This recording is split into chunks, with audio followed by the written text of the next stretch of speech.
All right, let's talk about one of the most powerful moments in To Kill a Mockingbird. It's this one single event that just completely flips the script on how two kids see their own dad. We're talking about the quiet, bookish lawyer Atticus Finch, and the day his kids saw a side of him they never, ever knew existed.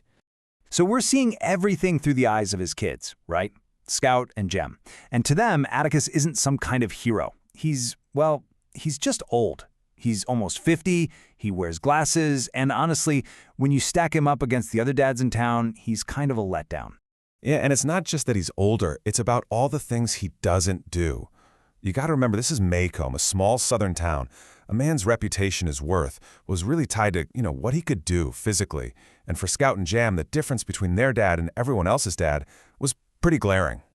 I mean, look at this list. Hunting, poker, fishing, working on a farm. This was the stuff that made you a man's man back then. And Atticus? Nope. He just sits in the living room and reads. If you're a kid, you're probably thinking, my dad doesn't do anything cool. It's just hard to find the hero in that, And this really just lays it all out, doesn't it? Other fathers are driving dump trucks, they're the sheriff, they're playing tackle football. Atticus, he works in an office, he wears glasses, he reads.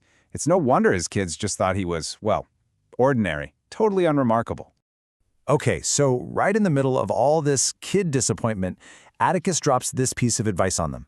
And at first, it seems like it comes out of nowhere, totally random. But trust me, this little bit of wisdom is the key to understanding everything that's about to happen. He tells Jem this right after he gets a new air rifle. And Scout, our narrator, she points out something huge. It's the only time she's ever heard her dad call something a sin. So you know right away, this line is a big deal. But what does it mean? Well, their neighbor, the wonderful Miss Maudie, she spells it out for them. Mockingbirds, she says, they don't cause any trouble. They don't mess up gardens or anything like that. All they do is create beautiful music for us. So to kill one, that's just pure, senseless cruelty. This idea, right here, is basically the moral backbone of the whole book. So just as we're all thinking about this deep moral lesson, bam, real life comes crashing in. That quiet idea is about to be tested, for real, because a serious danger is heading straight for them on an otherwise totally normal Saturday. And look how fast this all goes down. At noon, Jem just sees the town dog, Tim Johnson, acting kind of weird.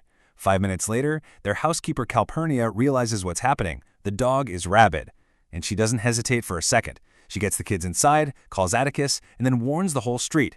In 10 minutes, the whole neighborhood is on lockdown, all thanks to Calpurnia. She's the real first responder here.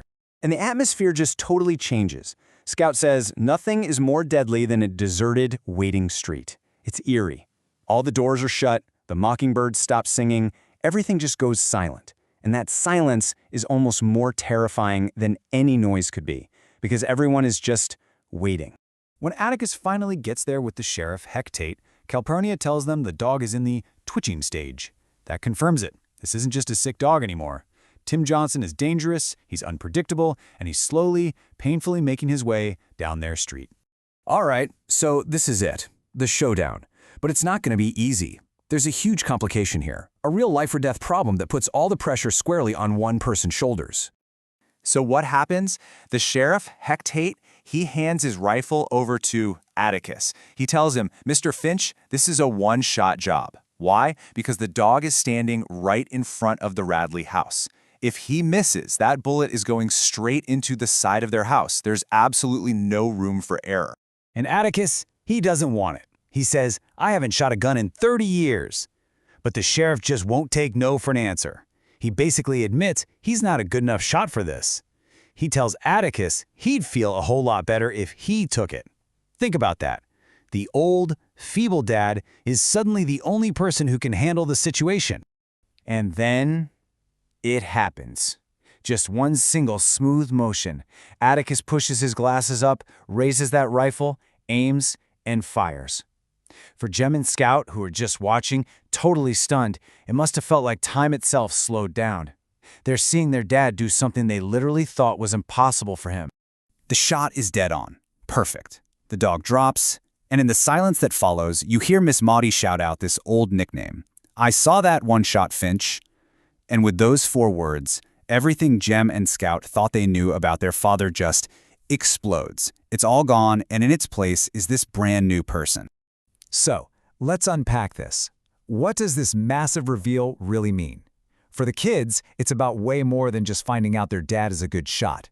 It's about completely redefining what they thought courage even looked like. I mean, just look at the before and after here. The dad they knew? Feeble, old, couldn't do anything. The dad they just discovered? Oh, one shot. The deadest shot in Maycomb County. The guy who refused to even teach them how to shoot was secretly this legendary marksman. Their whole world just got turned upside down. So, the big question is, why hide it? Why would you never tell your kids you had this amazing talent? Well, Miss Maudie explains it perfectly.